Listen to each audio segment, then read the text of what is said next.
وأصحابه أجمعين.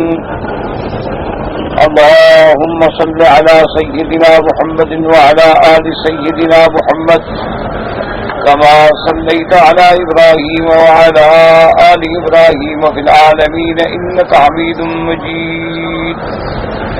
قال الله تبارك وتعالى في القرآن المجيد والفرقان الحميد.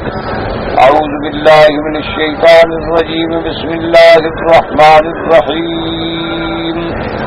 يسألونك عن الساعة أيان مرساها قل إنما علمها عند ربي لا يجليها لوقتها إلا هو ثقلت في السماوات والأرض لا تأتيكم إلا بغتة يسألونك كأنك حفي عنها قل إنما علمها عند الله ولكن أكثر الناس لا يعلمون.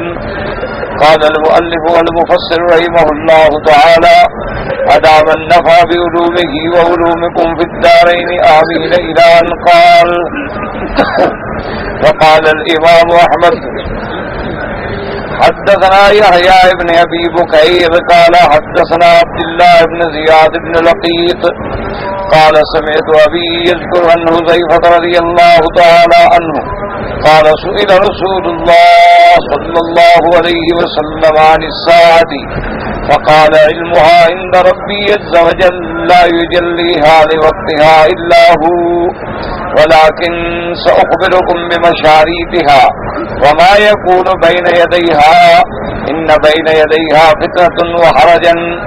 قالوا يا رسول الله الفتنة قد عرفناها فما الحرج؟ قال بلسان الحبشة القتل.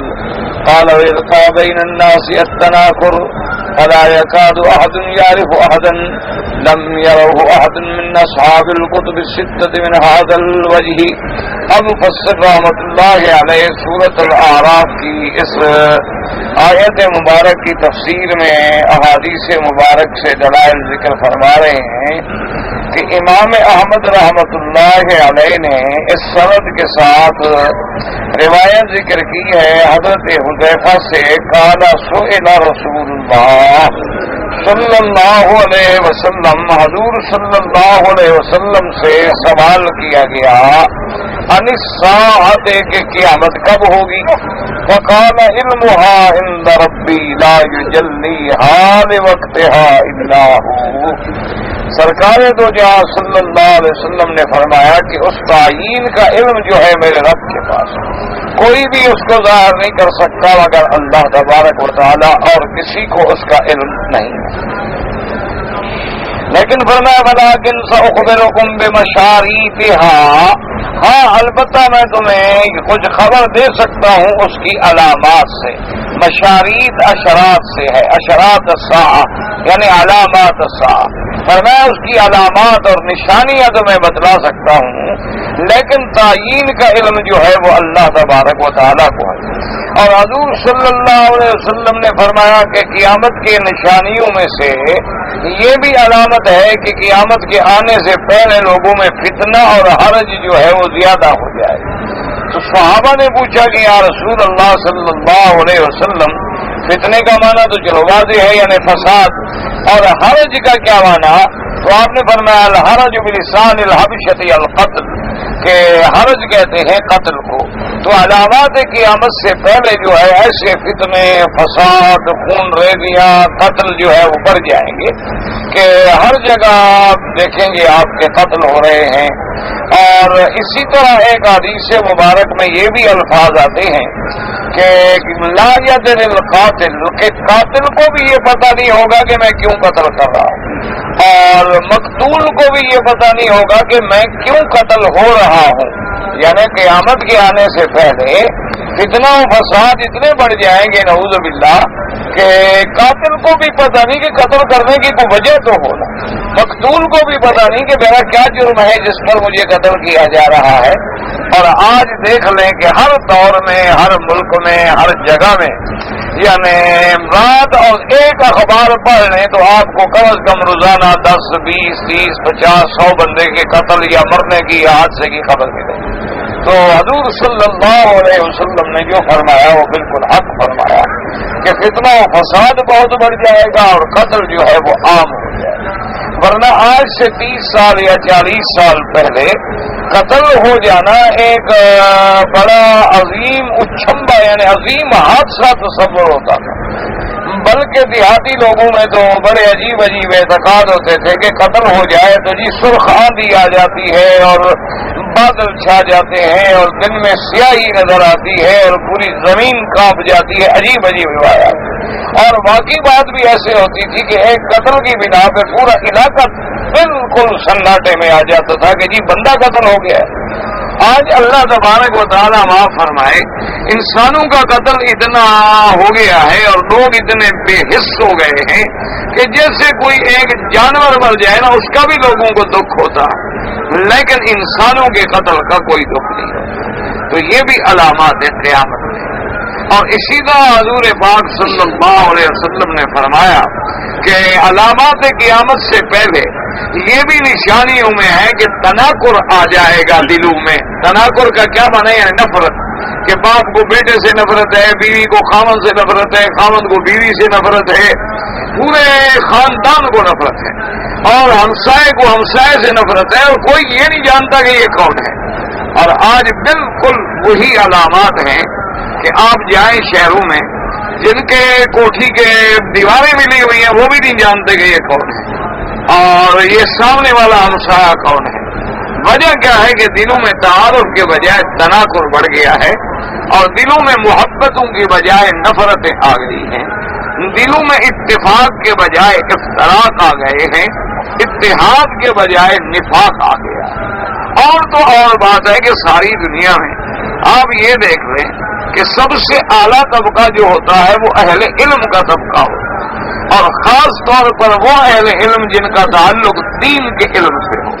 لیکن آج آپ دیکھ لیں کہ ایک ایک جماعت دین کی 4 ٹکڑوں میں بچ گئی.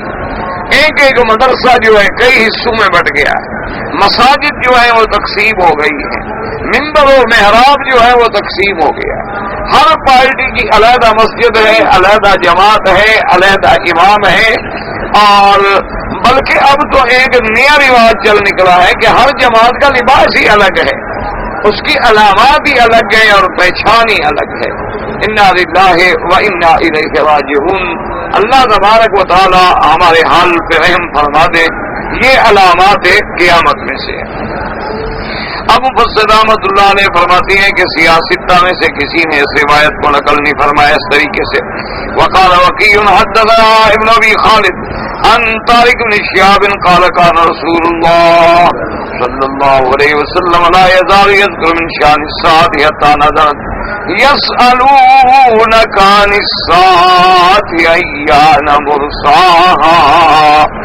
حضور صلی اللہ علیہ وسلم ہمیشہ قیامت کے بارے میں ذکر فرماتے ہیں. آیت نازل ہوئی. رواه النسائی من حدیث عیسیٰ بن یونس اسماعیل بن خالد بن والا اسناد جيد قوي. فهذا النبي الأمي سيد الرسل وخاتمهم محمد صلوات الله عليه وسلامه نبي الرحمة نبي التوبة نبي الملحمة والعاقب المكفى والحاشر الذي تحشر الناس على قدمه مع قوله فيما ثبت عنه في الصحيح من حديث أنس بن سعد رضي الله تعالى عنهما بعثت أنا والساعة كهاتين. ابو مفسر رحمۃ اللہ علیہ فرماتے ہیں کہ یہ دیکھ لو کہ ہمارے آقا النبی الامی سید الرسل خاتمہم جو سب سے افضل ہیں, سب کے خاتم ہیں, اللہ کے کروڑوں صلاۃ و سلام ہو آپ کی ذات مبارک پر جن کی صفت یہ ہے کہ نبی الرحمت و نبی التوبہ و نبی الملحمہ. ملحمہ کہتے ہیں جہاد, اور جن کے ناموں میں ہے العاقب والمکفى سب سے بعد میں آنے والے, الحاشر جن کے ناموں میں ہے صفت میں ہے کہ حاشر تحشر الناس علی قدمی سب حضور کے قدم کی, کو حضور کے بعد نبی کوئی. تو حضور پاک سے بھی یہ بات ثابت ہے کہ حضور پاک صلی اللہ علیہ وسلم نے اپنی دونوں انگلیوں کے ملا کے فرمایا بعثت انا والساعۃ کہاتین. حضور نے فرمایا کہ میں اور قیامت ایسے ملے ہوئے ہیں کہ میرے بعد نبوت کوئی نہیں، رسالت کوئی نہیں، اب قیامت آئے گی. تو حضور صلی اللہ علیہ وسلم آپ کا تشریف لانا جو ہے یہ بھی علامات قیامت میں سے ہے، کیونکہ اللہ نے نبوت کا دروازہ ہی بند کر دیا ہے. تو اب آپ کے بعد تو قیامت ہی ہوگی، کوئی اور نبی تو آ نہیں سکتا. اور اس کے بعد فرماتے وقرنین اصبعی السبابۃ والتي تلیها وما هذا كل قد امره الله ان يطلع اقصاد اذا سرنا فقال قل. اب مفسر رحمۃ اللہ علیہ فرماتے ہیں کہ اتنی نشانیوں کے باوجود لیکن اللہ نے آپ کو یہی حکم فرمایا کہ جب آپ سے پوچھا جائے کہ قیامت کی گھڑی کب ہوگی تو اللہ کی طرف سونپ دیں کہ اس کا علم اللہ نے کسی کو نہیں دیا ہے. فقل انما علمها عند الله ولكن اكثر الناس لا يعلمون. قل لا املك لنفسي نفعا ولا ضرا الا ما شاء الله ولو كنت اعلم الغيب لاستكثرت من الخير وما مسني السوء ان انا الا نذير وبشير ان انا الا نذير وبشير لقوم يؤمنون. امره الله تعالى ان يفوض الامور اليه ويخبر عن نفسه انه لا يعلم الغيب المستقبل ولا اطلع له على شيء من ذلك الا بما اطلعه الله عليه. اللہ پاک نے حکم دیا کہ میں مدنی صلی اللہ علیہ وسلم اپنے تمام معاملات کو اللہ کے سپرد کر دیں. اس لیے قرآن میں آتا ہے وَأُفَوِّضُ أَمْرِي إِلَى اللَّهِ إِنَّ اللَّهَ بَصِيرٌ بِالْعِبَادِ. اور حضور کو اللہ نے حکم دیا کہ یہ بھی بتلا دیں اپنی امت کو کہ علم غیب مستقل جزئی ذات تفصیل کا مالک صرف اللہ ہے. اور اللہ تبارک و تعالیٰ اپنے پیغمبروں کو عالم الغیب نہیں بناتے، علم غیب نہیں کلی عطا فرما دیتے، بلکہ جتنا چاہتے ہیں غیب ظاہر فرما دیتے ہیں، اور جو نہیں چاہتے نہیں بتاتے. علم غیب کا مالک، علم کامل کا مالک، علم محیط کا مالک، علم ازلی ابدی ذاتی کا مالک صرف میری اللہ تبارک و تعالیٰ کی ذات ہے. یاد رکھیں کہ جتنے دنیا میں علم ہے سب ناقص ہیں، کامل علم صرف میرے اللہ تبارک و تعالیٰ. تو اس لیے ہمیشہ یاد رکھیں اور عقیدے اپنے درست کر لیں کہ جو بندہ یہ عقیدہ رکھے کہ اللہ نے علم غیب نبی کو، ولی کو، فرشتے کو، جن کو، کسی کو دیا ہے تو یہ سیدھا شرک ہے، اللہ کے ساتھ شرک ہے، شرک اکبر ہے، چھوٹا موٹا گناہ نہیں، یہ غلطی نہیں بلکہ کفر اور شرک ہو جاتا ہے. اس لیے بعض لوگ کہتے ہیں نا جی فلاں آدمی کے پاس جن ہے اور وہ غیب کی خبریں بتا دیتے ہیں، یہ بالکل جہالت والی بات ہے. کوئی غیب کی خبر نہیں دے سکتا جب تک کہ اللہ تبارک و تعالیٰ ظاہر نہ فرمائے. ہاں بات اتنی ہوتی ہے کہ مثلا آج دیکھو نا جی جو لوگ مثلا جدید زبان جانتے ہیں، رات کو بیٹھتے ہیں اور CNN اور بڑے بڑے جو معروف ادارے ہیں میڈیا کے اس پر خبریں سنتے ہیں، ان کو جتنا پتا ہے اخبار پڑھنے والوں کو نہیں ہوتا، کیونکہ اخبار میں یہ باتیں تو کل آئے گی یا پرسوں آئے گی، اس نے رات سن لی. اور جو اخبار بھی نہیں پڑھتے ان کو تو اخبار کی خبروں کا بھی پتہ نہیں ہوتا. اس لیے ہمیشہ یاد رکھیں کہ یہ علم غیب نہیں ہوتا.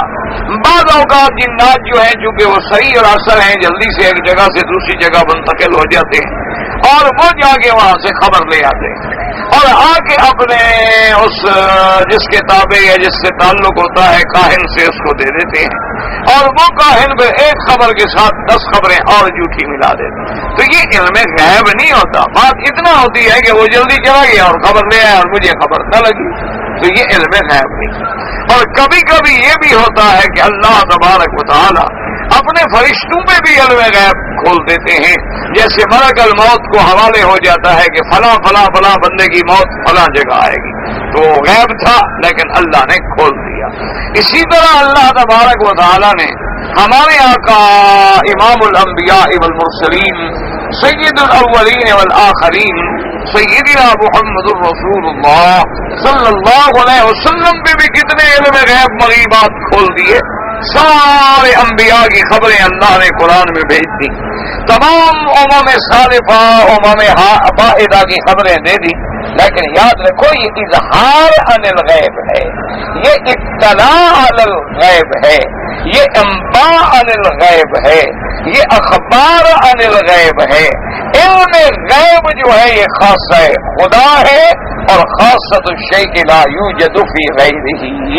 ہمیشہ یہ بات یاد رکھیں اور سارے قرآن پاک میں آپ مطالعہ کریں، تمام ذخیرہ احادیث مبارک کا مطالعہ کریں. علم غیب لفظ علم مضاف ہو غیب مضاف الیہ ہو، اس کی نسبت اللہ کے سوا کسی کے لیے نہیں کی گئی. اللہ کے سوا اگر کہیں لفظ آیا ہے تو اطلاع علی الغیب، اظہار علی الغیب اور انباء عن الغیب، اخبار عن الغیب، لیکن علم غیب نہیں. علم غیب کی صفت جو ہے وہ میرے اللہ تبارک ہوتا ہے. اس لیے فرمایا ان اللہ عنده علم الساعة وينزل الغیث ويعلم ما في الارحام وما تدری نفس ماذا تکسب غدا وما تدری نفس بأي ارض تموت. اور اسی طرح قرآن فرماتے ہیں کہ میرے محبوب اعلان کر دیں قل لا یعلم من فی السماوات والارض الغیب الا اللہ. اعلان کر دیں کہ آسمانوں اور زمینوں میں کوئی غیب نہیں جانتا مگر اللہ تبارک و تعالی، کسی کو غیب کا علم نہیں. اور اسی طرح فرمایا وعنده مفاتح الغیب لا يعلمها الا هو. غیب کے خزانے کی چابیاں بھی میرے اللہ کے اپنے پاس ہیں، اللہ کے سوا کوئی غیب نہیں جانتا. ہاں اللہ چاہتے ہیں تو ظاہر فرما دیتے ہیں، اللہ چاہتے ہیں تو اطلاع عطا فرما دیتے ہیں. جیسے فرمایا عالم الغیب فلا یظہر علی غیبہ احدا الا من ارتضی من رسول. یا جیسی اللہ فرماتی ہیں ذالک من انباء الغیب نوحیہا الیک. تو یہ اطلاع علی الغیب ہے، لیکن علم غیب جو ہے وہ خاصہ خدا ہے. اسی طرح ایک تاریخ میں واقعہ کہتے ہیں اللہ عالم کہ حجاج بن یوسف جو بڑا ظالم گزرا ہے اس امت میں ہے، اس کے پاس بھی ایک کاہن آ گیا، ایک منجم آ گیا اور اس نے آ کے اپنے علم کا دعویٰ کیا. تو حجاج بن یوسف ظالم بھی تھا لیکن اس کے ساتھ بہت پڑھا لکھا آدمی تھا، بہت بڑا آدمی تھا اور اپنے زمانے میں بہت بڑا خطیب تھا. اور یہ جو آپ قرآن شریف پڑھ رہے ہیں نا، یہ ہم جیسے لوگ جو قرآن پڑھتے ہیں، یہ جو جتنے آراب ہیں، آراب بنا زبر زیر، یہ حجاج نے لگوائے تھے، ورنہ اس سے پہلے آراب نہیں ہوتے. یعنی اگر یہ آراب نہ ہوتے تو اللہ معاف فرمائے ہم جیسے ہمارے بھائی ہیں تو ہم تو سب غلط پڑھتے. یہ تو زبر زیر کے بعد بھی ہم غلط پڑھتے ہیں. اگر زبر زیر نہ ہوتی تو خدا جانے پھر ہم قرآن کیسے پڑھتے. تو اتنا بڑا اس کے پاس علم بھی تھا. تو بہرحال ایک کاہن جس کو آپ سمجھ لیں نجومی یا منجم یا جو بھی آپ نام رکھ لیں، وہ آ گیا. اس نے کہا جی میں جو ہے بتا سکتا ہوں باتیں. حجاج نے کہا کہ اچھا ٹھیک ہے.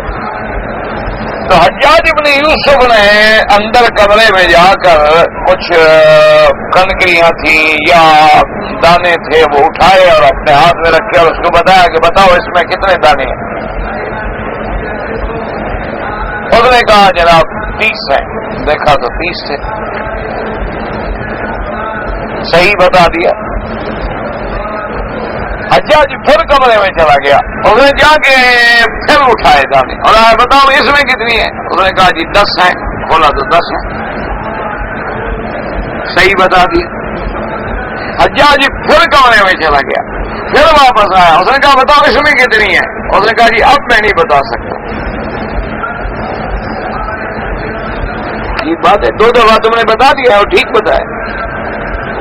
اس نے کہا جناب 2 دفعہ جو میں نے بتا دیا ہے تو آپ خود بھی تو گن کے لاتے تھے نا کمرے سے، تو آپ کا علم تو میں چرا لیتا تھا، اب تو آپ کو بھی پتا نہیں ہے تو علم غیب میں کیسے بتا دوں؟ آپ کے دماغ میں جو بات تھی وہ تو میں اپنے علم سے چوری کر سکتا تھا، لیکن جس کا آپ کو بھی پتا نہیں وہ تو غیب ہو گیا نا۔ تو غیب کا علم تو اللہ کے سوا کسی کو نہیں ہے، غیب تو میں نہیں بتا سکتا۔ اسی لیے ہمیشہ یاد رکھے کہ یہ جتنے منجم یا کاہن یا پامسٹ ہوتے ہیں، ہاتھ دیکھنے والے ہوتے ہیں، یہ علم غیب نہیں ہوتا۔ ایک بات یاد رکھو، کیونکہ اللہ نے ہر انسان کے ہاتھ پہ جو لکیریں بنائی ہیں وہ بے فائدہ تو نہیں ہے نا۔ اللہ نے اپنی مخلوق کو ایسے پیدا کر دیا بغیر کسی فائدے کے وجہ سے لکیریں کھینچ دی، یہ بات نہیں ہے۔ اور لازماً اس میں کوئی اسرار ہیں۔ اب یہ بھی ایک علم ہے جو اس کو ذرا پڑھنے میں جان گیا اس کو کچھ نہ کچھ باتیں بتا دیتا ہے، کچھ صحیح کچھ غلط، کیونکہ صحیح علم تو پھر بھی نہیں ملتا، تو اس کو بھی علم غیب نہیں کہتے۔ جیسے انگریزی میں ایک لیٹر لکھا ہوا ہو اور آپ مجھے دے دیں تو میں نہیں پڑھ سکتا، ایک انگریزی والا پڑھ کے مجھے بتا دے تو یہ علم غیب نہیں ہوگا، وہ علم جانتا ہے، اس نے پڑھ لیا، میں نہیں جانتا، میں نہیں پڑھ سکا۔ اسی طرح اس انگریزی والے کو آپ فرنچ کا کوئی لیٹر لا کر دے دیں وہ بھی نہیں پڑھ سکے گا، اس نے فرانسیسی نہیں پڑھی ہوئی۔ اس لیے ہمیشہ یاد رکھیں یہ علم غیب نہیں ہوتا۔ اسی طرح جو لوگ کاہن تھے حضور صلی اللہ علیہ وسلم کے زمانے میں یا آپ سے پہلے، تو ان لوگوں کا واسطہ جو ہے وہ جنات سے ہوتا اور وہ غاروں میں رہتے تھے اور بڑی ریاضت کرتے تھے، بڑے مجاہدے کرتے تھے اور جنات ان کے ساتھ تعلق رکھتے تھے، اور جنات جو ہیں وہ جاتے تھے آسمانوں کی طرف۔ خود قرآن نے بیان کیا انا کنا مقاعد للسمع، اور انہوں نے اوپر جا کے خلا میں اپنے اسٹیشن بنائے ہوئے تھے، وہاں جا کے بیٹھ جاتے تھے۔ اب ملائکہ جب آپس میں باتیں کرتے ہوئے اللہ کا حکم ہو گیا ہے کہ فلاں جگہ فلاں وقت بارش ہو، تو وہ یہ باتیں سن کے فوراً آ جاتے اور اپنے کاہن کو بتلا دیتے کہ جی فلاں شہر میں فلاں وقت بارش ہوگی، اور کہا اچھا، اس نے خبر اڑا دی اور 7-4 خبریں اپنی بھی ڈال دی۔ تو اس طرح وہ یعنی خبریں لاتے تھے۔ اور اسی طرح ایک یہ ہوتا ہے کہ آدمی کے عادات کو آدمی دیکھتا ہے۔ کیا مانا کہ لوگوں نے ایک علم ہے کہ جس کے ذریعے، جس کو کہتے ہیں قیافہ شناسی، قیافہ شناسی کا کیا مانا ہے کہ لوگ تمہارا چہرہ دیکھ کر ایک اندازہ لگا دیتے کہ بھی آدمی کا چہرہ اگر گول ہے تو عادات یہ ہوتے ہیں، آدمی کا چہرہ اگر لمبوترا ہے تو عادات یہ ہوتے ہیں، آدمی کا چہرہ اگر کتابی ہے تو عادات یہ ہوتے ہیں، آدمی کا چہرہ اگر بیضوی ہے تو عادات یہ ہوتے ہیں۔ اسی طرح کچھ لوگوں نے تمہارے پسند سے بھی اندازے لگائے ہیں کہ اس بندے کو جی لال رنگ بڑا پسند ہے، اس بندے کو جی گلابی رنگ بڑا پسند ہے۔ وہ جب گھر میں داخل ہوتے ہیں تو دیکھتے ہیں یار ان کے پردے سارے گلابی لگ رہے ہیں اور نیچے قالین بھی گلابی لگ رہا ہے اور پھول بھی انہوں نے وہ سجائے ہیں جو گلابی ہیں، اس کا مطلب ہے اس بندے کو گلابی رنگ بڑا اٹریکٹ کرتا ہے۔ تو گلابی جن کو پسند ہوتا ہے ان کی عادات یہ ہوتی ہے، تو اس سے وہ خبریں بناتے ہیں۔ یہ علم غیب نہیں ہوتا، یہ علم غیب قطعاً نہیں ہوتا۔ اچھا، اسی طرح عرب کے اندر جیسے کہ حضرت زید رضی اللہ تعالی عنہ، جن کو میرے آقا نے اپنا بیٹا بنایا ہوا تھا، یہ بڑے خوش نصیب صحابی ہیں، یہ حضور کے متمنا تھے، یعنی حضور نے محبت میں بیٹا بنایا تاکہ لوگ کہتے تھے کہ زید ابن محمد صلی اللہ علیہ وسلم، زید جو ہے وہ محمد علیہ السلام کے بیٹے، حالانکہ حضور کے بیٹے نہیں تھے، آپ نے تو محبت میں بیٹا بنا دیا تھا۔ اچھا، وہ غلام بھی نہیں تھے، بڑے اچھے قبیلے کے آدمی تھے، کچھ لوگوں نے پکڑ لیا اور مکے میں آ کے بیچ دیا، بیچارے غلام بن گئے۔ پھر حضور کی خدمت میں آ گئے حضرت زید رضی اللہ تعالیٰ، تو ایک دفعہ بڑی مدت کے بعد ان کے والد ڈھونڈتے ڈھونڈتے ڈھونڈتے حضور کے پاس آ گئے اور حضرت زید کو پا لیا۔ تو اسی طرح ایک روایت میں آتا ہے کہ ایک دن باپ بیٹا جو تھے نا ایسے حرم میں لیٹے ہوئے تھے اور چادر مبارک لی ہوئی تھی اوپر، لیکن دونوں کے پاؤں جو تھے ظاہر تھے، باقی بدن چھپا ہوا تھا لیکن پاؤں دونوں کے نظر آ رہے تھے۔ تو بہرحال وہ آدمی جو ہے، ایک بندہ عربوں کا گزرا قریش کا، وہ کھڑا ہو گیا، دیکھنے کہنے لگا باز من باز، یہ دونوں پاؤں معلوم ہوتا ہے باپ بیٹے کے ہیں۔ تو حضور کو جب بتلا دیے حضور بھی بڑے خوش ہوئے کہ اچھا دیکھو کیسے اس نے اندازہ لگا لیا، قیافہ لگا لیا کہ پاؤں کی ساخت جو ہے وہ ملتی ہے، یا جیسے آپ نے دیکھا ہے نا سراغ رسا جو ہے پاؤں پہچان لیتے ہیں، 2000 آدمی میں چلائیں ایک دفعہ وہ دیکھنے پکڑ لیں گے، کہیں گے یہ وہ پاؤں۔ تو یہ علم غیب نہیں ہوتا، یاد رکھو، یہ کوئی غیب نہیں، یہ تو ایسی علامات ہیں، عادات ہیں کہ بعض بندے پاؤں سیدھا رکھ کے چلتے ہیں، بعض بندے پاؤں ذرا ٹیڑھا رکھ کے چلتے ہیں، بعض بندے چلنے میں پاؤں کو بائیں طرف دباتے ہیں، بعض بندے چلنے میں پاؤں کو آگے دباتے ہیں، بعض بندے چلنے میں پاؤں کو یوں دباتے ہیں۔ اور جوتا دیکھ لینا ہر کسی کا ادھر سے خراب ہوگا، کسی کا ادھر سے خراب ہوگا، کسی کا ادھر سے خراب ہوگا، کسی کا ادھر سے جلدی گل جائے گا۔ ہر آدمی اپنا جوتا دیکھ لے، اندازہ ہو جائے گا اس کو کہ میرا پاؤں کیسے سیدھا رکھتا ہوں یا ٹیڑھا رکھتا ہوں یا کیسے، وہی جوتے کا حصہ جو ہے بیٹھ جائے گا دوسرے حصے سے، دوسرا حصہ ٹھیک ٹھاک ہوگا۔ تو یہ عادات ہیں، یہ کوئی علم غیب نہیں ہوتا۔ اسی طرح اطباء اور طبیب جو ہیں وہ بھی اپنے مریض کو دیکھ کر، اس کے چہرے کو دیکھ کر اندازہ لگا دیتے ہیں کہ اگر چہرے پہ پیلا پن زیادہ ہے، کہتے ہیں اس کو بھائی ارکان ہو گیا، صفرا ہو گیا، اگر اس کا سرخ کے دانے زیادہ ہیں تو اندازہ کر دیتے ہیں اس کو سودا ہو گیا، اگر سفید مادہ سفیدی نظر آ گیا یعنی بلغم زیادہ ہو گیا ہے، تو ان کے بھی ایک اندازے ہوتے ہیں، یہ علم غیب نہیں ہوتا۔ اور جو بیچارے جاہل ہوتے ہیں ان کو پتہ نہیں ہوتا، وہ سمجھتے ہیں کہ علم غیب ہے۔ دیکھو جی ماشاءاللہ حکیم صاحب نے یہ بھی بتا دیا ہے کہ تم نے جو ہے اتنے عرصے جو ہے انڈا کھایا ہے، اور لازمی بات ہے کو گرم چیز کھائے گا تو گرمی کے اثرات اس پر ہوں گے، ٹھنڈی چیز کھائے گا تو ٹھنڈی چیز کے اثرات ہوں گے۔ پھر وہ اندازہ لگا لیتے ہیں کہ دیہات میں گرم چیز کیا ملے گی۔ اب دیہات کے اندر کسی کو کوئی دوا اور نسخ تھوڑی ملے گی، انڈا ہی ملے گا اور کیا ملے گا، یا باجرے کی روٹی ملے گی، باقی وہی بتا دے گا کہ اس علاقے کی گرم چیزیں جو ہے وہ یہ ہوتی۔ تو اس لیے یہ علم غیب نہیں ہوتا۔ غیب وہ ہے جو مستقبل ہے کہ آنے والے دور میں آج سے 10 سال بعد کیا ہوگا، کل کیا ہوگا۔ غیب وہ ہے جو ہزاروں سال پہلے بیت گیا، جس کا علم کسی کو نہیں ہے سوائے اللہ تبارک و تعالی۔ تو علم غیب کا مالک جو ہے وہ اللہ تبارک و تعالی۔ اللہ نے سب کو علم دیا ہے، اور اگر چاہتے ہیں تو اپنے اولیاء اللہ پر بھی کھول دیتے ہیں، اللہ کے ولیوں پر بھی کشف ہو جاتی ہے، علوم کھول دیے جاتے ہیں، لیکن اللہ تبارک و تعالی چاہے تو نہیں کھولتے۔ جیسے سیدنا امیر المؤمنین سیدنا عمر بن الخطاب رضی اللہ تعالی عنہ مدینہ منورہ میں خطبہ دے رہے ہیں، فرمایا یا ساریۃ الجبل۔ صحابہ حیران ہو گئے کہ یہ خطبے کا کیا تعلق ہے کہ یا ساریۃ الجبل یا ساریۃ الجبل۔ تو جب آپ فارغ ہوئے تو صحابہ نے پوچھا کہ یا امیر المومنین، آج آپ نے خطبے میں بڑی عجیب بات کی، بڑے زور زور سے آپ کہہ رہے تھے یا ساریۃ الجبل۔ فرمایا کہ نہاوند میں میری فوجیں لڑ رہی ہیں اور ساری آن کی کمان کر رہا ہے، تو اللہ نے میرے آگے وہ منظر کھول دیا، دکھایا مسلمانوں کو شکست ہو رہی تھی، تو میں نے ان کو یہاں سے کاشن دیا ہے کہ پہاڑ کو اپنی پشت پہ رکھو اور پھر دشمن پہ حملہ کرو۔ تو صحابہ حیران ہو گئے، بھی نہاوند تو 1 مہینے کا سفر ہے، 1 مہینہ لگتا ہے مدینہ منورہ سے جانے میں، اس زمانے میں تو اونٹوں میں سفر ہوتے تھے۔ اب جناب مہینوں کے بعد جب حضرت ساریہ واپس آ گئے تو مدینے والے اکٹھے ہو گئے، ابھی فتح ہو گئی مبارک سلامت کے لیے، تو انہوں نے پوچھا بھی کیا ہوا، انہوں نے کہا بھی ہم تو شکست کھا رہے تھے لیکن حضرت عمر کی آواز آئی اور ہم نے حضرت عمر کی آواز پہ اپنا طریقہ بدلا تو اللہ نے فتح عطا فرمایا۔ اس لیے تو اللہ نے چاہا تو اب 1 مہینے کا سفر ہے اگر حضرت عمر پہ کھول دیا، لیکن جب حضرت عمر کے شہید ہونے کا وقت ہے، پچھلی صف میں قاتل کھڑا ہے اور پتہ کوئی نہیں، یعنی حضرت عمر خود مسجد میں کھڑے ہیں، ممبر پہ کھڑے ہیں، مصلی پہ کھڑے ہیں، اور قاتل صف میں کھڑا ہے، اور اس نے خنجر چھپایا ہوا ہے اور خنجر کو زہر میں بجھایا ہوا ہے، اور خنجر 2 دھارا ہے، دونوں طرف سے دھار ہے کہ جدھر سے بھی لگ جائے، صرف بندے کو ٹچ کر جائے تو بندہ مر جائے۔ اور حضرت عمر کو کوئی پتہ ہے رضی اللہ تعالی عنہ آخر شہید ہو گئے۔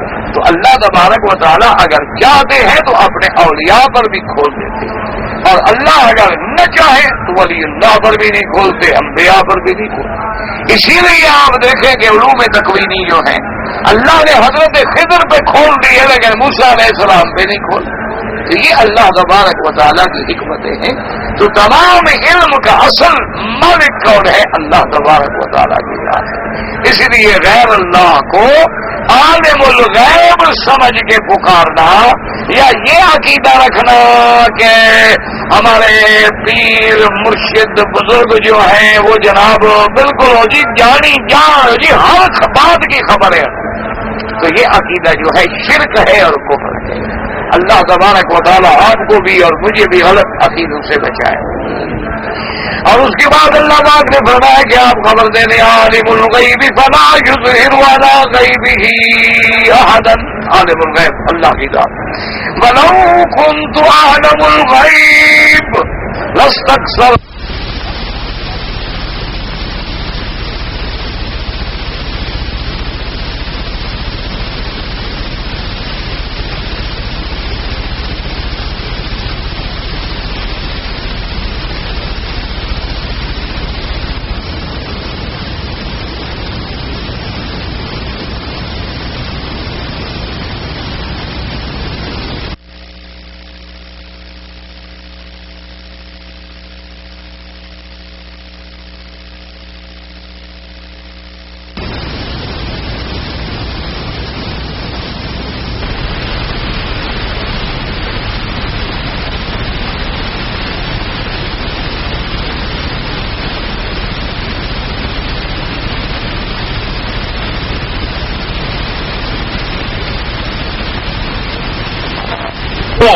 اور مجھے یہ پتا ہو کہ میں نے 4 دن کے بعد مر جانا ہے تو میں تو اعمال صالحہ کر لوں، توبہ کر لوں، سارے مسئلے حل کر لوں.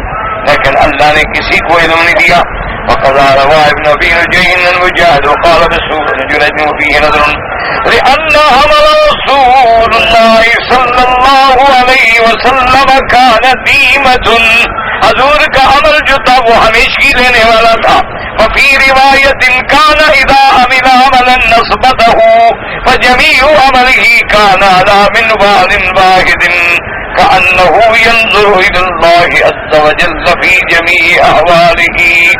اللهم إلا أن يكون المراد أن يرشد غيره إلى الاستعداد لذلك والله أعلم.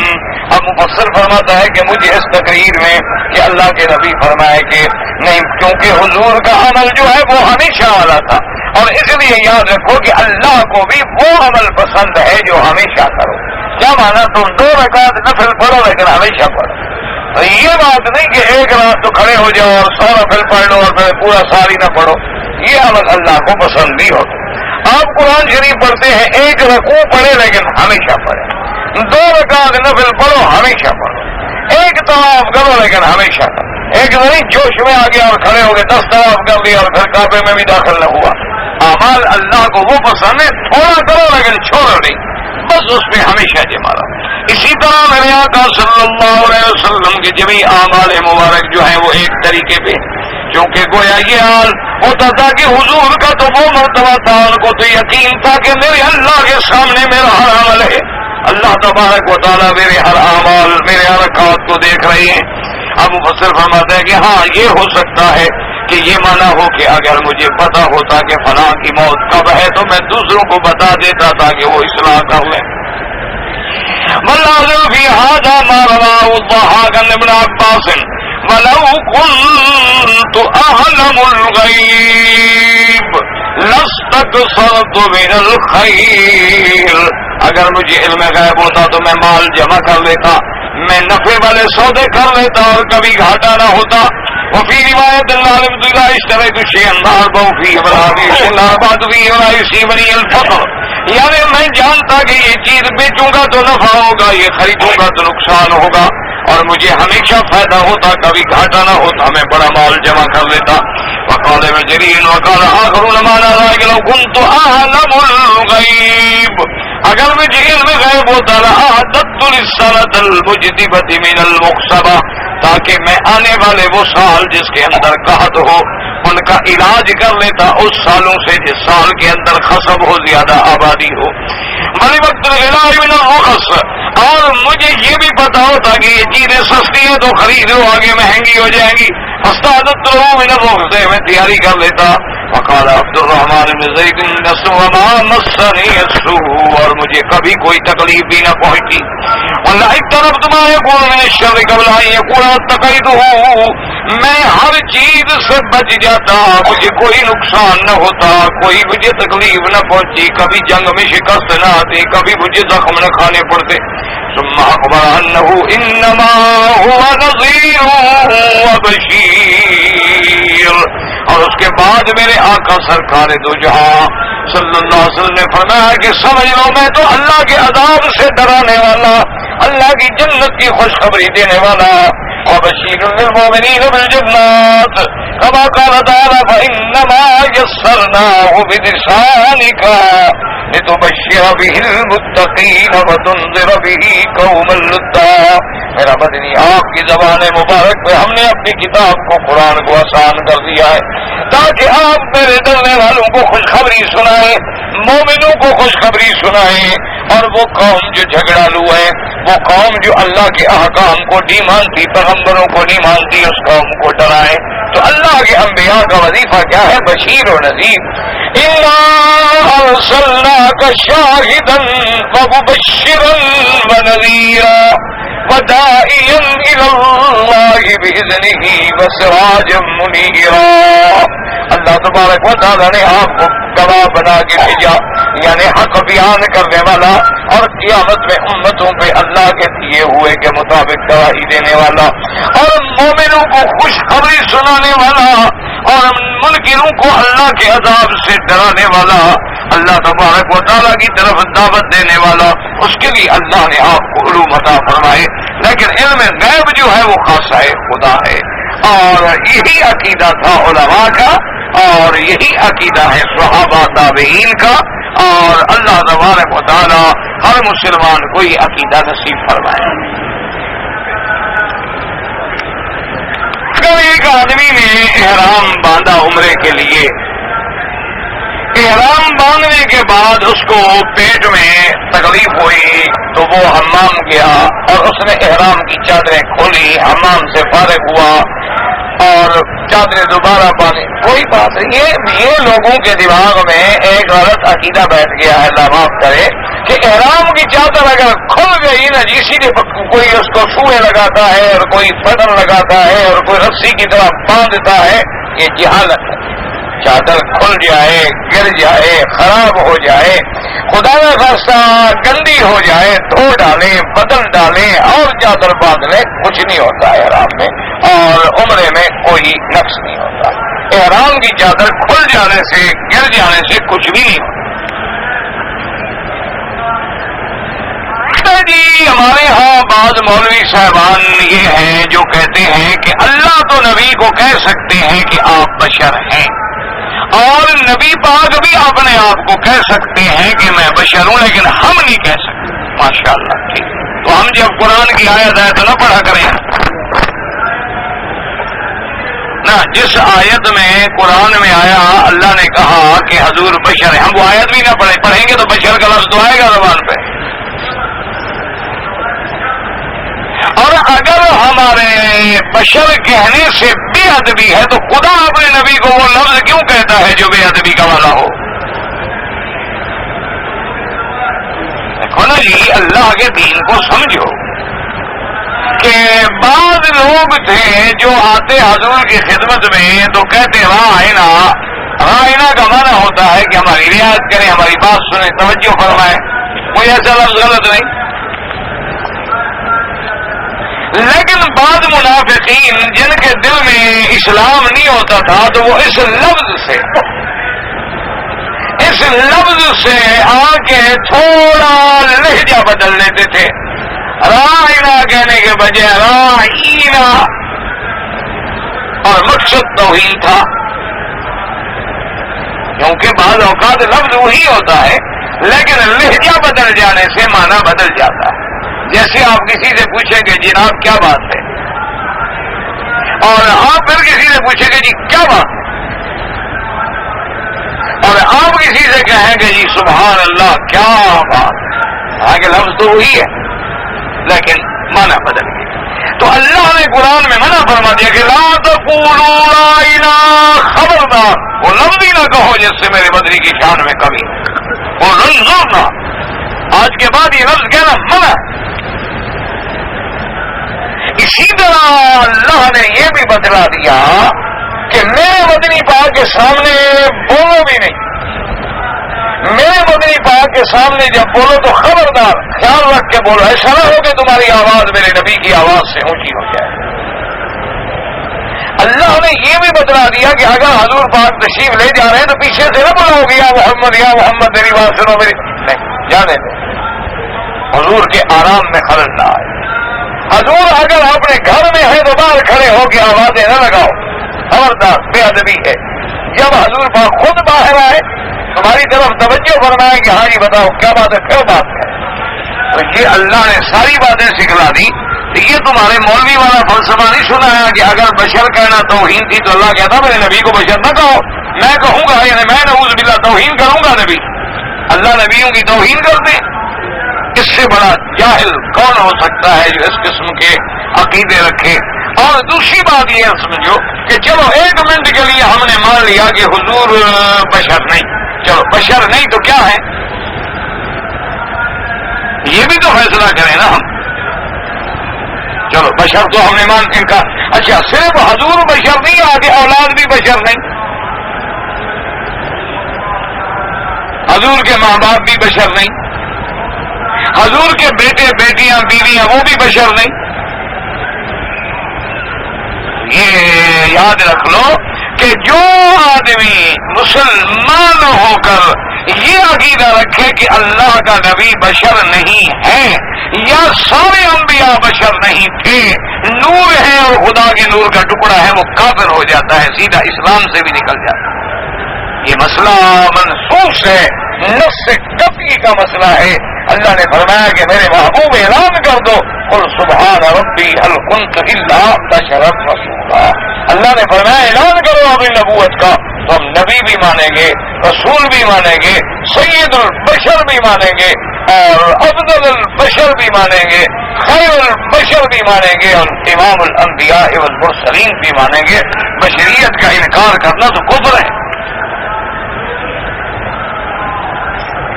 ہم لوگ عمرے پہ آئے ہیں اور مدینہ منورہ میں 40 نمازیں، میرے بھائی عمرہ ہو یا حج، مدینہ منورہ میں 40 نمازیں پڑھنا نہ فرض ہے نہ واجب ہے نہ حکم ہے. ایک حدیث مبارک میں فضیلت ہے کہ اگر 40 نمازیں اللہ نصیب کر دے اور جماعت نہ چھوٹے تو اللہ اس کو نفاق کی بیماری سے بری کر دیتے ہیں. تو اگر اللہ موقع دے تو 40 نہ پڑھیں، 40,000 پڑھیں، ساری زندگی مدینے میں رہ کے نمازیں پڑھتے رہیں. لیکن اگر موقع نہ ملے، چاہے ایک دن رہیں، آدھا دن رہیں، آ جائیں، کوئی بات نہیں.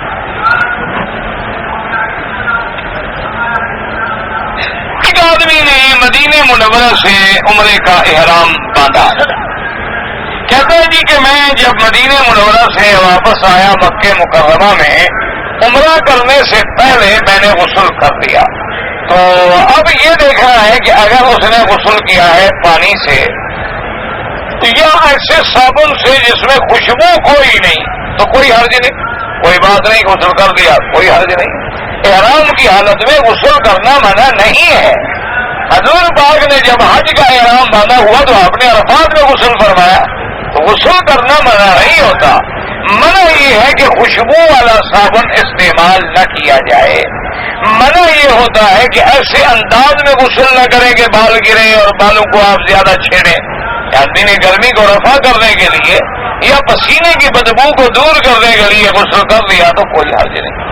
اور اگر اس نے خوشبو والا صابن استعمال کیا ہے تو اگر تو اللہ نے پیسہ دیا ہے، توفیق دی ہے، تو ایک بکری بطور دم ادا کر دے اور مکے میں ذبح کر کے غریبوں کو کھلا دے. اور اگر مسکین ہے تو بس چونکہ فوراً اتر گیا تھا صابن، اس لیے کچھ 2-4 ریال خیرات کرے اور استغفار کرے اور آئندہ احتیاط. ایک آدمی ہے جو اپنی بڑائی بنانے کے لیے کہتا ہے کہ میرے بھائی کو مارو، میرے بھتیجوں کو مارو. جو اپنی ایسی بات کرتا ہے وہ تو غلط ہے، ظلم ہے، ظلم کی اطاعت نہیں کی جاتی. یعنی ہم اپنے والدین کے بھی پابند ہیں اس وقت تک جب تک وہ اللہ کے حکم کے خلاف ہمیں حکم نہ دیں. ہم اپنے شیخ کے، استاد کے، اپنے امیر کے، اپنے حاکم کے بھی اطاعت اس وقت تک ہوتی ہے جب تک اللہ کی نافرمانی نہ ہو. لا طاعت لمخلوق فی معصیت الخالق. حضور نے فرمایا کسی بندے کا حکم نہ مانو جس میں اللہ کی نافرمانی ہوتی. تو کسی کو مارنا، کسی پہ ظلم کرنا، یہ اللہ کی نافرمانی ہے. ایسے حکم ماننے کی کوئی ضرورت نہیں ہے. اگر کوئی آدمی زندہ ہے اور اس نے عمرے کے لیے آپ کو کہا ہے، معذور ہے عمرے پہ نہیں آ سکتا، آپ کو وصیت کی یا ویسے وصیت کی تو روا کہتے ہیں آپ اس کی طرف سے عمرہ کر سکتے ہیں. اگر وصیت نہیں کی ہے تو پھر کوئی ضروری نہیں. اور رکن یمانی جو ہے یہ بھی جنت کا پتھر ہے، اور یہ بھی روایات میں آتا ہے کہ جو آدمی رکن یمانی پہ آ کے موقع ملے اور ہاتھ لگائے بسم اللہ اللہ اکبر اللہم انی اسألک العفو والعافیہ، تو اللہ کے فرشتے یہاں ڈپٹی پہ ہوتے ہیں، وہ کہتے ہیں اللہ اس بندے کی دعا قبول فرما. تو اس بندے کی دعا جو ہے وہ قبول ہوتی ہے. حتیم جو ہے یہ دراصل کعبے کے اندر کا حصہ ہے، یعنی دیوار مبارک جس میں پرنالا مبارک ہے، اس سے 7 ہاتھ کا فاصلہ جو ہے یہ کعبے کے اندر کی زمین ہے. قریش مکہ کے پاس پیسے کم ہو گئے تو کعبہ چھوٹا کر دیا. اللہ کو بھی یہی منظور تھا کہ یہ کعبے کے اندر کا حصہ جو ہے کھلا رہے تاکہ ہر آدمی جب آئے تو یہاں نماز پڑھنے کو یا اس نے کعبے کے اندر نماز پڑھی. والے اگر کبھی عمرہ کریں گے تو لازماً ان کو حد حرم سے باہر جانا ہوگا. ان کے لیے ضروری ہے کہ وہ حد حرم سے باہر جائیں. اگر مکے والوں کا عمرہ گھر سے ہوتا تو بی بی عائشہ تو مکے میں موجود تھی تو یہی بیٹھے بیٹھے عمرہ کر لیتی. حضور صلی اللہ علیہ وسلم ان کو تنعیم سے تو واپس نہ بھیجتے. اور اسی طرح جب آدمی حج پہ جاتا ہے تو حج کا احرام مکے والے ہوں یا غیر مکے والے، جو مکے میں آ گئے وہ اپنے گھر سے باندھیں گے، کیونکہ اب ہم ہل میں جائیں گے. عرفات جو ہے وہ حد حرم کے باہر ہے. اس لیے علماء کہتے ہیں کہ عمرہ ہو یا حج، اس میں دونوں چیزوں کا آنا، ہل بھی ہو اور حرم بھی ہو. اگر عمرہ کرے گا تو لازماً حد حرم سے باہر نکل کے، چاہے وہ مسجد عائشہ سے، جہرانہ سے، عرفات سے، میقات سے، جدے سے، جہاں سے چاہے احرام بن سکتا ہے. ہم فجر اور عصر کی نماز کے بعد امام ابو حنیفہ رحمۃ اللہ علیہ کے نزدیک یہ اوقات مکروہ ہیں اور اس میں نماز نہیں پڑھنی چاہیے. وہ یہ فرماتے ہیں کہ جو بندہ طواف کرے اس کی نماز جو ہے وہ بعد میں ادا کرے، کیونکہ ایک صریح حدیث مبارک ہے جس میں یہ حکم ہے کہ کوئی نماز نہیں فجر کے بعد جب تک سورج نہ نکلے، اور کوئی نماز نہیں عصر کے بعد جب تک سورج ڈوب نہ جائے. لیکن باقی ائمہ کرام، امام شافعی رحمۃ اللہ علیہ اور امام احمد بن حنبل رحمۃ اللہ علیہ فرماتے ہیں کہ ایک حدیث مبارک میں یہ لفظ بھی ہے، حضور نے فرمایا تھا کہ مکے میں کسی کو منع نہ کرو، بنی عبد مناف کو، کہ وہ جب چاہے طواف کریں اور جب چاہے نماز پڑھیں. تو وہ اس حدیث کو سامنے رکھ کر کہتے ہیں کہ اللہ کے حرم میں جب آپ آئیں طواف کریں اور اس کی 2 رکعت پڑھیں، چاہے فجر کے بعد ہو یا عصر کے بعد ہو. تو بہرحال باقی ائمہ کے نزدیک جائز ہے اور امام ابو حنیفہ رحمۃ اللہ علیہ کے نزدیک جو ہے وہ منع ہے، اور دونوں کے پاس حدیث رسول عربی صلی اللہ علیہ وسلم.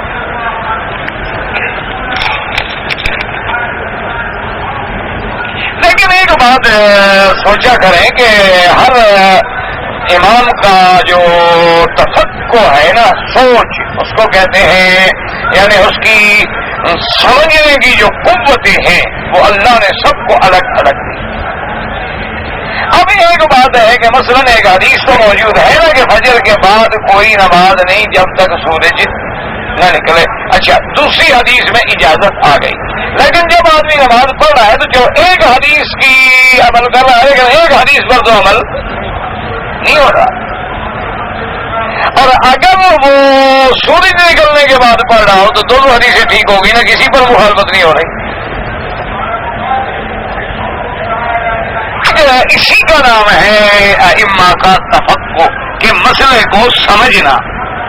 تو ابو حنیفہ رحمۃ اللہ علیہ کی عادت مبارک تھی کہ انہوں نے مسائل کو بڑی گہرائی سے اور بڑی گہرائی سے اور پوری ایک علماء کی تھیوری بنا کے بٹھائی تھی تاکہ غلطی نہ ہو جائے. تو 7 لاکھ یا اس سے بھی زیادہ مسائل مرتب کر کے انہوں نے امت کو دیے اور اس میں انہوں نے ہر فن کا ایک عالم بٹھایا تھا کہ بھئی ایک آدمی حدیث میں تو ماہر ہے لیکن نحو نہیں جانتا، ہو سکتا ہے ترجمے میں غلطی کر جائے، صرف نہیں جانتا یا علم معانی نہیں جانتا یا علم بلاغت نہیں جانتا یا اس کے بعد جو ہے علوم لغت عربیہ میں مہارت نہیں ہے. تو اس لیے انہوں نے ہر علم کا ماہر عالم جو ہے بٹھا دیا اور پھر ان کے سامنے مسئلہ رکھتے اور تمام مسائل میں بحث ہونے کے بعد پھر اتفاق وہ مسئلہ لکھا جاتا ہے. اس لیے بہرحال اور ویسے بھی اللہ نے ان کو بڑا مرتبہ عطا فرمایا تھا کہ امام شافعی رحمۃ اللہ علیہ جو ہے ان کے شاگردوں کے شاگرد ہیں. امام شافعی جو ہے وہ محمد بن حسن الشیبانی کے شاگرد ہیں اور محمد بن حسن الشیبانی جو ہے وہ امام صاحب کے شاگرد ہیں اور امام احمد بن حنبل رحمۃ اللہ علیہ بھی پھر شاگردوں کے شاگرد ہیں. اس لیے بہرحال لیکن تمام ائمہ کی تحقیق اور سوچ اور اجتہاد جو ہے ان کے مطابق حق ہے. کسی کو ہم الحمدللہ غلط نہیں کہتے اور نہ کسی کے بارے میں ہم دلوں میں بغض رکھتے ہیں. اللہ سب پہ اپنی کروڑ رحمتیں نازل فرمائے. کہتا ہے جی کہ بعض لوگ یہ کہتے ہیں کہ حضور کا سایہ نہیں تھا، کیونکہ سایہ نہیں تھا تو بشر نہیں تھے. ٹھیک ہے ماشاء اللہ، جس چیز کا سایہ نہ ہو وہ بشر نہیں ہوتا. تو رات کو تو آپ کا بھی سایہ نہیں ہوتا تو رات کو آپ بھی بشر نہیں ہوتے، دن میں ہوتے ہیں. یہ کیا مسئلہ ہوا؟ اور دوسری بات یہ ہے کہ یہ کس حدیث مبارک میں ہے کہ حضور کا سایہ نہیں تھا؟ اس کے لیے کوئی قرآن کی آیت ہے یا حدیث ہے؟ وہ تو مہربانی کر کے لکھے نا جی کہ قرآن کی فلاں آیت میں ہے کہ حضور کا سایہ نہیں تھا اور جس کا سایہ نہ ہو وہ بشر نہیں ہوتا. ایک فرضی باتیں بنا لینا اور اپنے دماغ سے ایک تخیل بسا لینا، تو یہ عقیدے ایسے تو نہیں بنتے. آپ نے ایک عقیدے کی اور کفر اسلام کا جھگڑا ہے، کوئی چھوٹا عقیدہ بھی نہیں. یعنی مسلمانوں کا بال اتفاق یہ عقیدہ ہے کہ حضور کے والد کا نام کیا تھا؟ ہاں جی، اور والدہ کا؟ ہاں جی، اچھا جبریل علیہ السلام نور ہیں، ان کے والد کا نام کیا ہے؟ ہاں جی نہیں ہے. اچھا والدہ کا نام، تو نور کے تو ماں باپ کا نام بھی نہیں آتا اور تمہیں تو حضور کے والدین کا نام بھی یاد ہے.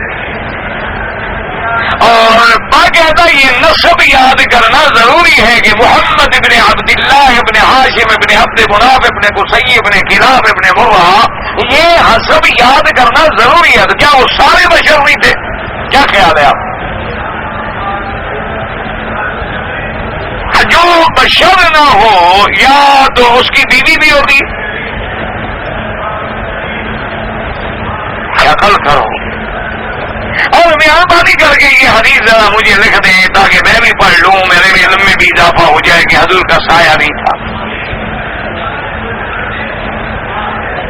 نبی اولا بالمؤمنین من انفسہم، بالکل حضور سب کو اپنی جان سے بھی زیادہ پیارے ہیں، سب سے اعلیٰ اولا ہے، ان میں کوئی شبہ ہے؟ حضور اس وقت تک تو بندہ مومن ہی نہیں ہو سکتا جب تک حضور کی ذات اس کو اپنی جان سے بھی زیادہ پیاری نہ ہو. لا يؤمن احدكم حتى اكون احب اليه من ولده ووالده والناس اجمعين. حضور نے فرمایا تمہارا ایمان کامل نہیں ہو سکتا جب تک کہ میں تمہیں تمہاری ذات، تمہاری اولاد، تمہارے والدین سے بھی پیارا نہ ہوں. اور الحمدللہ یاد رکھو یہ بات ہر مسلمان کو حاصل ہے، اللہ کا شکر.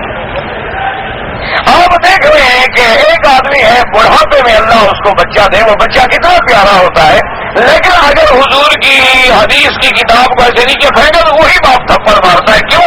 اب حضور کی محبت غالب آ جاتی ہے، اپنی محبت اولاد والی ختم. بیوی سے کتنی پیار ہو لیکن وہ حضور کی سنت پہ اعتراض کر دے، حضور پاک کے نام پہ اعتراض کر دے، تو جو مسلمان ہے فوراً کہے گا تھپڑ آ کے تباہ ہو جاؤ، حضور کے نام گستاخی۔ تو منع یہ ہے کہ بیوی سے، بچوں سے، اولاد سے، ہاں ایک ہے آل اولاد کی محبت، یہ تو نیچر ہے، طبیعی انسان ہر آدمی چاہتا ہے، حضور کو بھی اپنے بچوں سے محبت تھی، لیکن ایک جو محبت اختیاری ہے وہ الحمدللہ کہ مومن کے دل میں جب حضور کی محبت آ جاتی پھر سب کچھ بھول جاتا ہے۔ تو اسی کا نام ایمان ہے اور اسی کا نام دلیل محبت ہے۔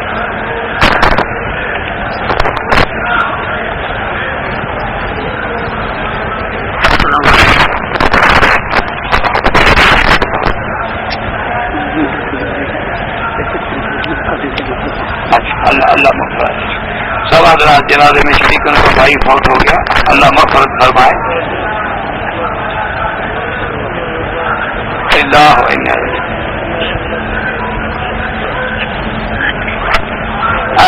ایک عورت ہے 3 سال پہلے کہتی ہے شادی ہوئی، میرے شوہر نے مارا، پیٹا، فلاں کیا، یہ کیا، میں بہرحال سعودی عرب آ گئی، وہ مجھے طلاق نہیں دیتا، تو آپ قاضی کے محکمے میں جا کے باقاعدہ اپنا مقدمہ دائر کریں اور ان کو کہیں وہ تمہارے شوہر کو طلب کریں گے اور اس کے بعد جو احکام ہوں گے، پھر اگر یہاں جو قاضی ہیں چونکہ وہ بالکل عین اسلام پہ فیصلہ کرتے ہیں قرآن و سنت کے مطابق، اگر انہوں نے تمہاری درخواست کو صحیح سمجھا تو نکاح فسخ کر دیں گے، اور اگر تم بہانہ بنانا چاہتی ہو اور ویسے بھی 3 سال سے یہاں بھاگ کے آ گئی ہو اور خاوند کو بلا وجہ پریشان کر رہی ہو تو وہ بھی کھل جائے گی بات، وہ انشاءاللہ پھر تمہیں اچھی طرح تمہارا مذہب بھی برحال کر دیں گے۔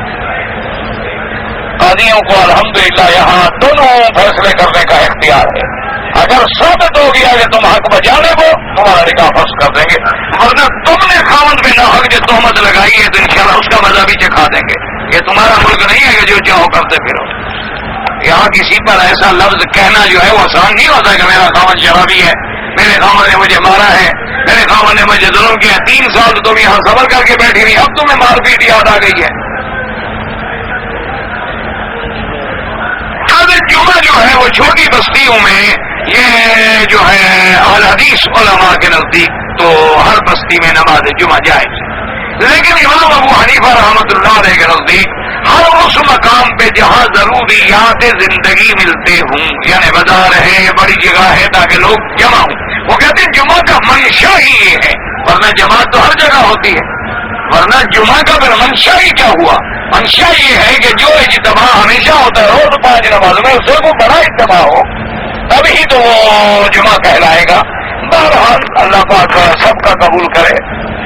جو لوگ بدعت کرتے ہیں ان کے پیچھے نماز پڑھنی چاہیے، بالکل نہیں پڑھنی چاہیے، کیونکہ حضور پاک نے فرمایا ہے من وکر صاحب بدعت فقد اعان علی ہدم الدین، جو لوگ بدعتی کی عزت کریں انہوں نے اللہ کے دین کو گرا دیا ہے۔ جو دعوت کا امام ہائی بالکل بناؤ، مردوں کا نہ بنا دینا، آج کل وقت خطرناک ہے۔ صبح فرض سے پہلے 2 رکعتیں وضو یا 2 رکعتیں تحیہ پڑھ سکتا ہے، ہاں جی پڑھ سکتا ہے، کیوں نہیں پڑھ سکتا ہے، لیکن فجر کی آذان کے بعد صرف 2 رکعت سنت پڑھے فجر، اس کے بعد فجر کی نماز پڑھے۔ اگر اپنا دودھ جو ہے وہ مرد کو تکلیف دی اور اس کی آنکھوں میں ڈالا تو کچھ نہیں ہوتا ہے، آنکھوں میں ڈالنے سے کیا ہوتا ہے؟ وہ بیٹا بن جاتا ہے، وہ اپنے خاوند کو اپنا دودھ پلا بھی دے تو بھی کچھ نہیں ہوتا۔ یہ مسئلہ سمجھ لو، حرمت تب ہوتی ہے جب بچہ 2 سال کی عمر کا ہو اور دودھ اس کی غذا بنتی ہو، اس وقت دودھ پیا جائے تو رضاعت ثابت ہوتی ہے۔ یہ نہیں ہے کہ اب وہ 20 سال 30 سال 40 سال کا ہو گیا تو اب دودھ سے رضاعت ثابت ہو جائے۔ اللہ کے نام ہے یا جامع یا کریم، تو اللہ کے نام پڑھ کے دعا مانگے، اللہ آسان کریں گے۔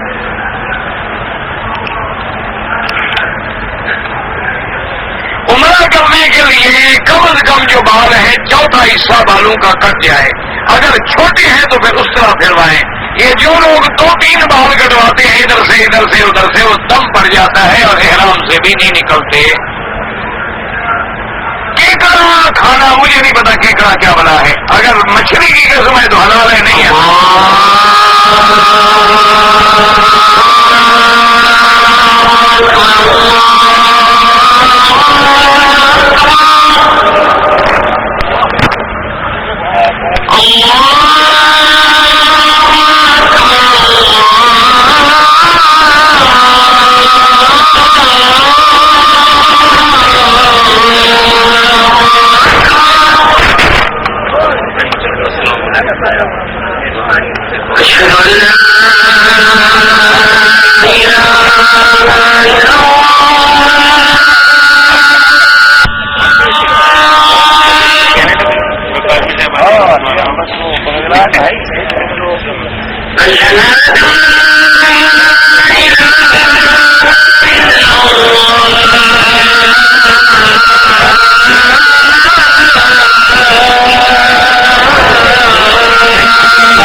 کمال کرتے ہیں جا رہا ہے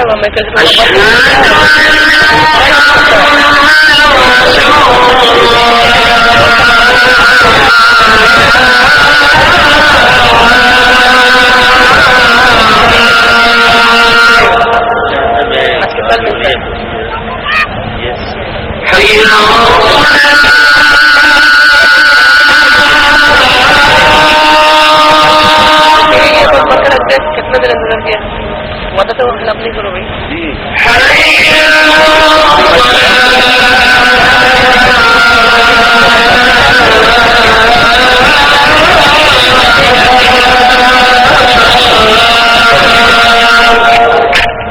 کل ملے گا